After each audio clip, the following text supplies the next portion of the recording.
Installation ce mardi du juge Jean-Joseph Lebrun dans son nouveau poste de président de la Cour de cassation. Cette décision s'inscrit dans la perspective de trouver des solutions qui fonctionnent et qui puissent répondre aux principes constitutionnels selon le Premier ministre Ariel Henry. Le juge Lebrun a, pour sa part, appelé à la contribution de toutes et de tous pour permettre à la justice de faire face efficacement à sa mission dans un contexte où l'insécurité gangrène le pays. Suivez tour à tour les propos de Ariel Henry et du nouveau président de la Cour de cassation.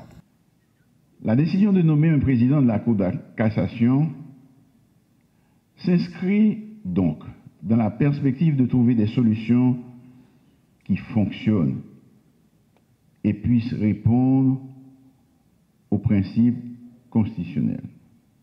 C'est pourquoi le Conseil des ministres, après de nombreuses consultations avec des acteurs du système judiciaire, a décidé de nommer le juge Jean-Joseph Lebrun président de la Cour de cassation.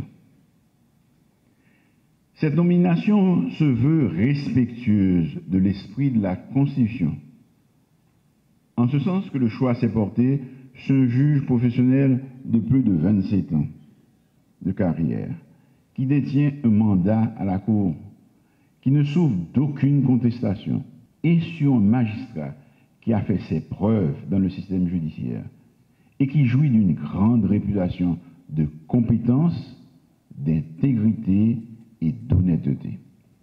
Je veux croire qu'avec un président de la Cour de cassation, le CSPJ redevenant opérationnel, va travailler rapidement au fonctionnement régulier des tribunaux pour non seulement s'attaquer à la douloureuse situation de la détention préventive prolongée, mais encore faciliter par ses propositions le fonctionnement de la Cour de cassation.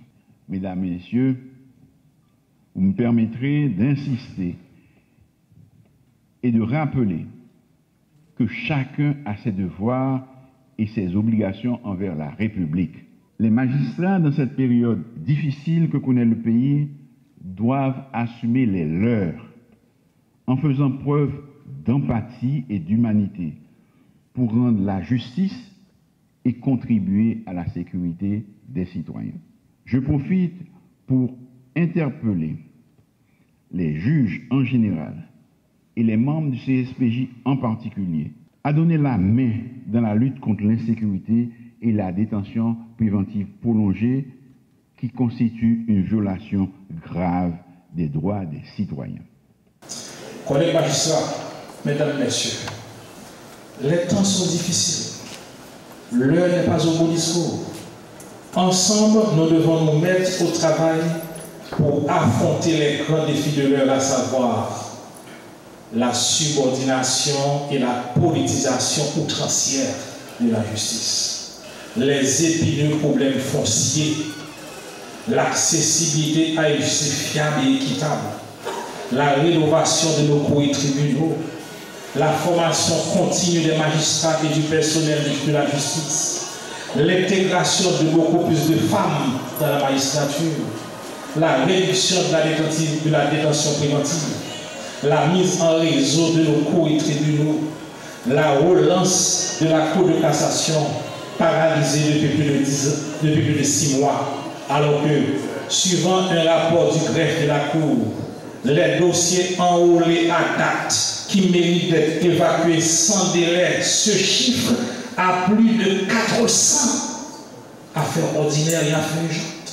Plus de 400. Mesdames, Messieurs, le Sage Salomon, dans Proverbe 14, verset 35, a déclaré que la justice élève une nation, mais le péché, dans notre contexte, synonyme d'injustice, de corruption, d'impunité, de malversation, de négligence, etc. Oui, le péché constitue la honte des peuples.